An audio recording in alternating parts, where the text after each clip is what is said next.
Walmart free trials usually turn into paid memberships automatically if you don't cancel before the renewal date, and the charge happens through the same payment method you used to start the trial.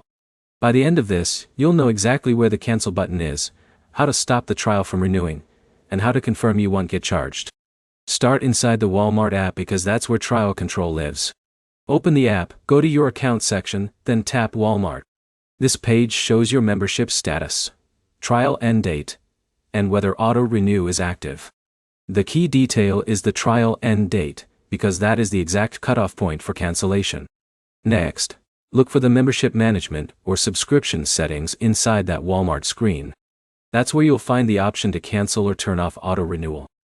Once you select cancel, the system usually asks for confirmation before it disables future billing. After that, you need to check confirmation.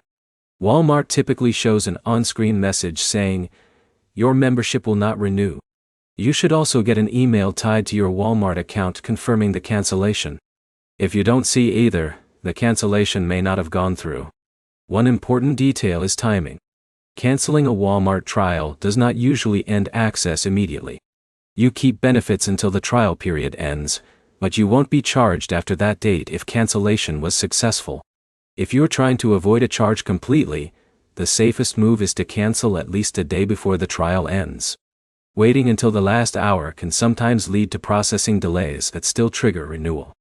If you can't find the cancel option, it usually means you signed up through a different platform, like a mobile app store or a partner promotion. In that case, the cancellation has to be done through the same place you originally activated the trial. To double-check everything, go back into the Walmart section and confirm that auto-renew is switched off. That is the final indicator that your trial will not convert into a paid membership. To wrap it up, Walmart trials are controlled inside the memberships section of the app. Cancellation turns off auto-renewal, and confirmation is what guarantees you won't be billed. The trial stays active until the end date, even after you cancel. If this helped, like and subscribe for more simple step-by-step guides like this.